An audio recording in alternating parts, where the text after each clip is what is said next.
모바일로 영상 시청 시 데이터 요금제에 따라 통화료가 발생할 수 있으므로 와이파이가 되는 환경에서 동영상을 시청하시길 바랍니다. 안녕하십니까. 여러분들과 함께 오손 도손 미술 얘기를 만들어가는 빨간 장갑 정경실입니다.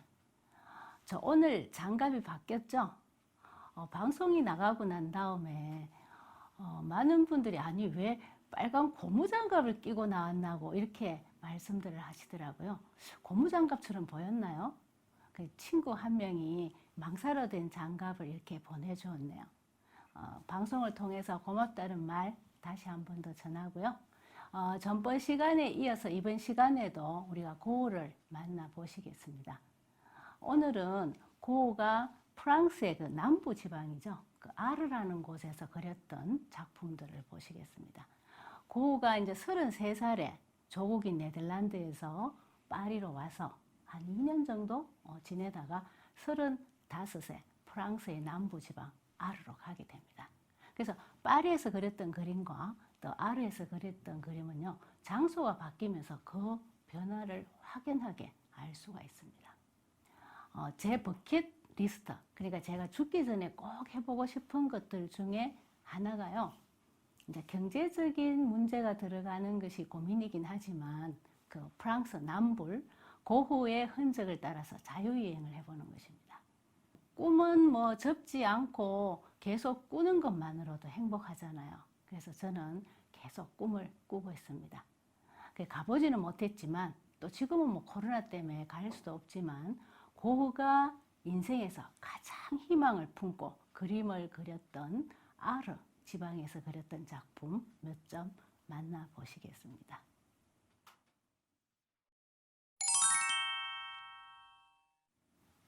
그 아르에 머무는 동안 2년이 채 되지 않거든요. 약 한 15개월 정도에 200점이 넘는 작품을 그렸습니다.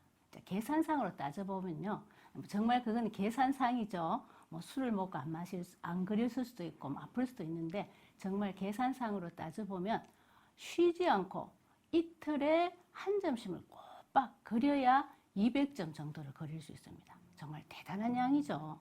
그런데 양적으로만 많은 작품을 남긴 게 아니에요. 이때 그려진 대다수의 그림들은 고흐를 대표하는 명작이라고 후대의 평가를 받고 있습니다.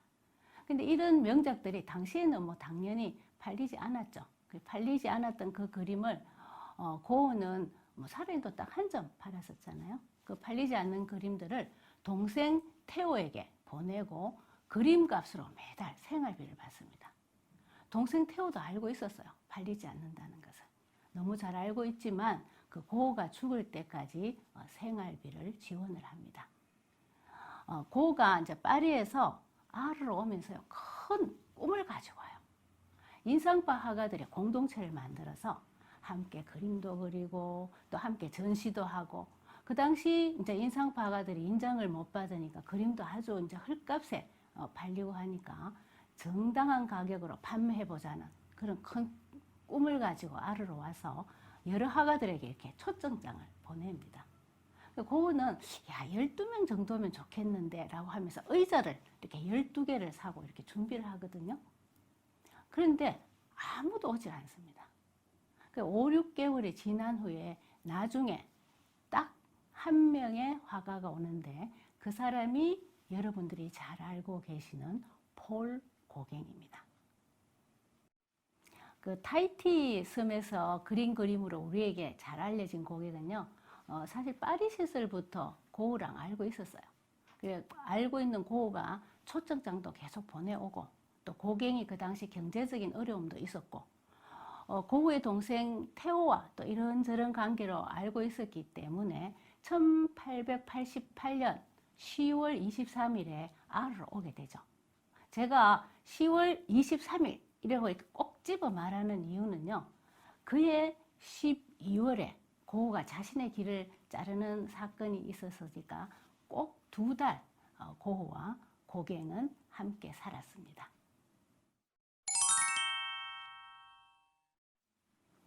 모든 예술가가 다 그런 건 아니지만 많은 예술가가 그렇지 않나요?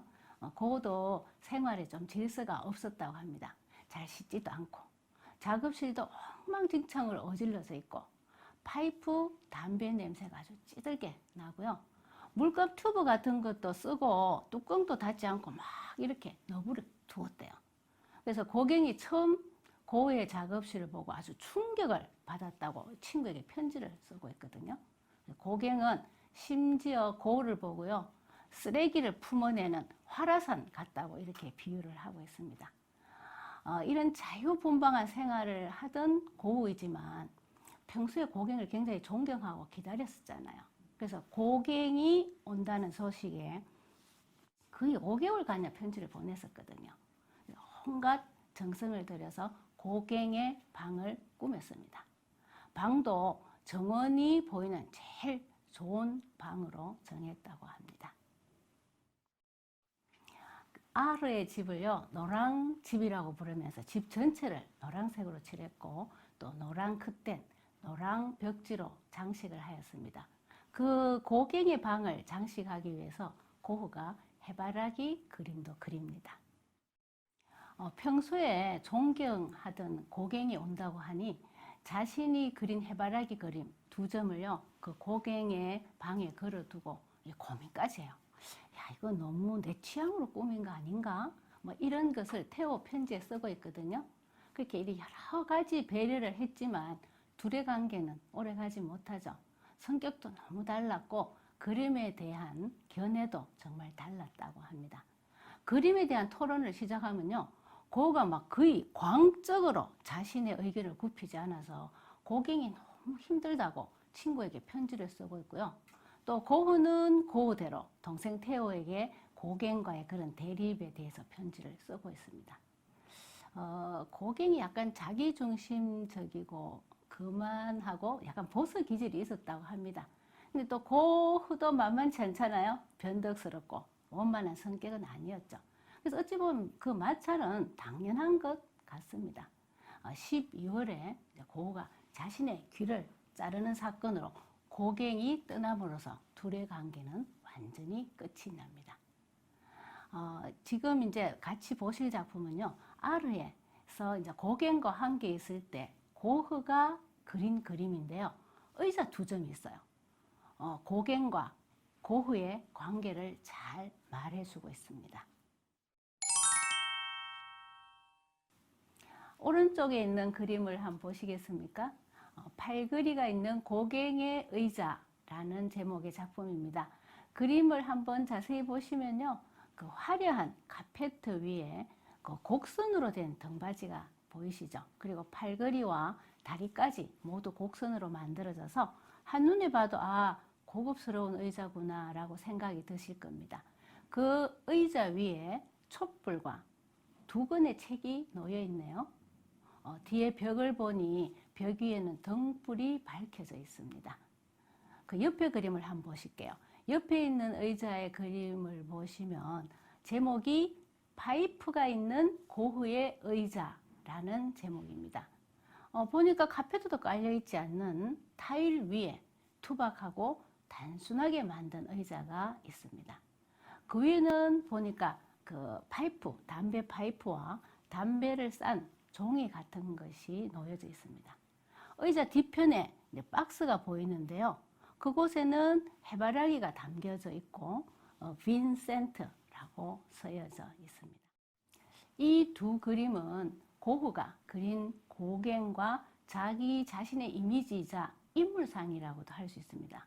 화롭고 폭신하게 보이는 고갱의 의자와 파이프가 놓인 고흐의 의자는 신분 자체가 이렇게 다르다고 고흐는 생각을 했나 봅니다. 이거는 전적으로 고흐의 생각이죠. 고흐를 화려한 인물로 또 자신을 겸손한 사람으로 표현하고 있고요.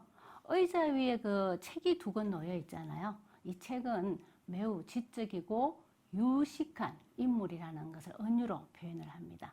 촛불은 존경심과 또 뭔가 우리가 이루자는 그러한 염원의 표시이기도 하죠. 고흐는요, 이 그림에서 고갱이 자신보다 이렇게 한 수 위의 인물로 이렇게 경의를 표하고 있습니다. 고갱이 고흐보다 5살 연상이거든요. 근데 고갱을 굉장히 존경하고 좋아했다는 것이 잘 나타나 있습니다. 근데 재밌는 거는요, 두 의자를 보시면 같은 방향이 아니라 서로 이렇게 마주 보도록 그려져 있죠. 그래서 우연이라고도 볼 수 있지만 제가 지난 시간에도 말씀드렸듯이요, 그림은 이런 경우에 우연이라기보다는 뭐 일부러 작가가 의식해서 의도했지 않다 하더라도 아무 생각 없이 그렸지만 그 사람의 잠재의식이 이렇게 흘러나오는 셈처럼 나오는 것이 그림이거든요. 그래서 존경하고 좋아하지만 당신과 나는 의견이 같지 않고 나는 당신과 다르다라는 어떤 대립의 감정이 나타나 있다고 보여집니다.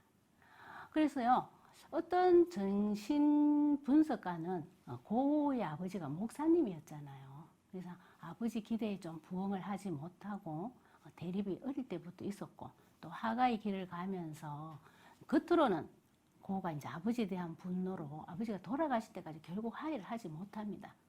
그렇지만 그 마음속 깊은 곳에는 아버지에 대한 죄책감, 존경, 애정 이런 것들이 있었고, 그 나이가 불과 이제 5살밖에 차이가 나지 않지만 그것이 고갱에게 투영되어 나타난 것이 아닌가 이렇게 분석하는 사람도 있습니다. 그것도 이유가 있어요. 고가 고국 네덜란드에서 그렸던 성서가 있는 정물이라는 그림이 있습니다. 아버지가 돌아가시고 그린 이 그림은요, 아버지 죽음을 추도하면서 그렸습니다. 성경책이 보이시죠? 성경책과 꺼진 촛불은 아버지를 의미합니다. 이 그림이 이제 아버지를 상징한다 이렇게 알려져 있는데요. 촛불과 두 권의 책이 그려져 있는 것이 그 고갱이 의자 위에 그려진 것과 똑같이 보이시지 않으세요? 그래서 많은 정신 분석가들은 그렇게 얘기를 하고 있습니다. 저는 거기까지는 사실 잘 모르겠어요. 그렇지만 적어도 고갱을 존경하고 굉장히 대접하고자 하면서도 서로 대립되고 있는 감정, 상황이 있다는 것은 잘 나타나 있는 것이 이 두 의자 그림이 아닌가 생각을 합니다. 그래서 작가의 그 무의식을 보여주는 재미있는 예라고 말들을 하고 있습니다. 자, 그럼 이 시기에 또 하나의 대표작이라고 할 수 있는 해바라기 작품 보시도록 하겠습니다.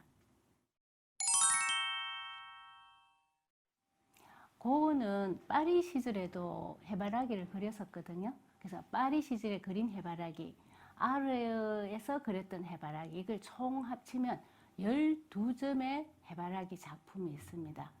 근데 이제 이렇게 화려한 꽃병에 해바리가 꽂혀져 있는 그림, 그러니까 그건 전부 다 아르에서 그린 그림이거든요. 7점이 있습니다. 그럼 그 아르에서 그린 해바라기를 보기 전에 먼저 파리에서 그렸던 해바라기 그림 한번 보시도록 하겠습니다. 지금 보여지고 있는 해바라기는요, 파리 시절에 그렸던 해바라기들인데요. 파리에서 그린 해바라기와 아르에서 그렸던 해바라기는 정말 한눈에 이렇게 구분이 되죠. 많은 분들이 익히 알고 계시는 해바라기, 그러니까 아르에서 그린 해바라기는요, 화병에 꽂혀 있다, 뭐 또 그리고 꽂혀 있지 않다, 뭐 이런 것을 떠나서라도 색상이 많이 달라서 두 그림은 쉽게 구분이 됩니다. 고흐에게 있어서 해바라기는요, 태양처럼 뜨겁고 격정적인 자신의 감정을 대변하는 영혼의 꽃이고 또 자신을 투영한다고도 할 수 있습니다. 고흐가 동생 테오에게 그 해바라기에 관해서 보낸 편지글이 여기 나와 있거든요. 노란색 꽃병에 꽂힌 12송이 해바라기에 대해서 얘기를 하고 있는데요. 아주 멋진 그림이 될 거라고 기대에 차서 얘기를 하고 있습니다. 12송이를 그린 그 해바라기 작품으로 고흐는 이제 태양의 화가라고 불려지기 시작했고요.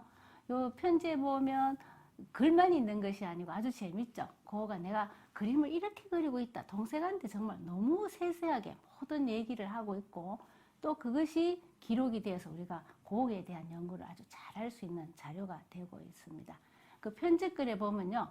해바라기가 빨리 시들기 때문에 난 아침 일찍부터 황혼이 될 때까지 계속 그린다, 막 이렇게 얘기를 하고 있거든요.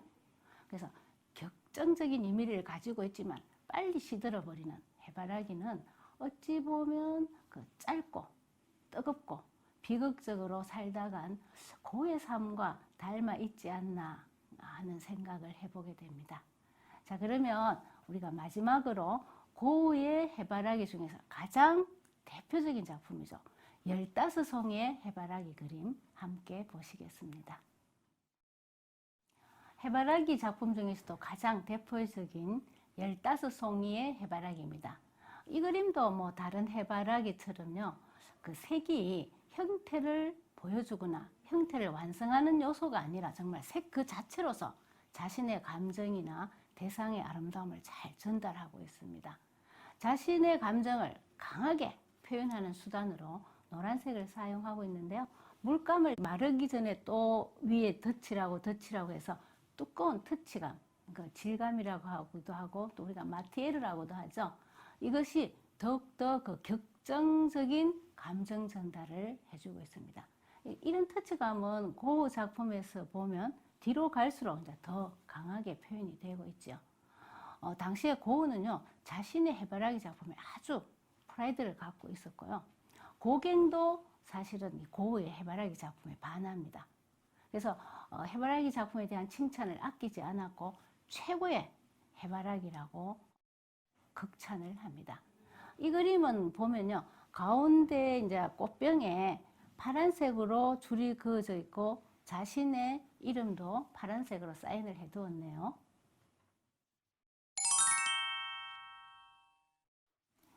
꽃병에 꽂힌 해바라기를 고흐가 7점을 그렸거든요. 근데 안타깝게도 한 점은 그 제2차 세계대전 때 불타서 사라져 버려요. 그리고 한 점은 또 개인이 소장하고 있고, 그래서 나머지 5점이 3개의 이제 각 미술관에 흩어져 있습니다. 그래서 이 5개의 해바라기 작품에는 12송이가 그려진 해바라기도 있고요, 15송이가 그려진 해바라기도 있습니다. 근데 구도나 색상이 정말 거의 비슷해요. 그래서 많은 분들이 해바라기 작품이 하나라고 생각하시는 분들이 많으시거든요. 근데 또 그리고 자신이 해바라기 작품을 좋아하니까 눈여겨 이렇게 보고 계시다가 내가 알고 있는 해바라기와 다른 해바라기가 나오면요, 저건 모작이 아니야? 이렇게 말씀하시는 경우가 있습니다. 이건 뭐 실제로 있었던 일인데요. 어떤 분은 이제 여행을 가서 다른 곳에서 고흐의 해바라기를 봤다가 미국 미술관에 가서 보니까 다른 거예요. 그래서 저거 이미테이션이 아니야? 하면서 그 안내하는 분에게 물어봤다는 진짜 후일담이 있거든요. 일본에도 15송이가 그려진 해바라기 작품이 한 점 갖고 있거든요. 재미있는 일화가 있어요. 일본의 한 보험회사가 1888년에 창립이 되었답니다. 이 그림이 그려진 것이, 해바라기가 그려진 것이 1888년도이거든요. 그래서 자기들 회사 창립 100주년을 기념해서 이 해바라기를 꼭 구입해야 되겠다는 의지로요. 그러니까 34년 전이 됩니다. 지금으로부터.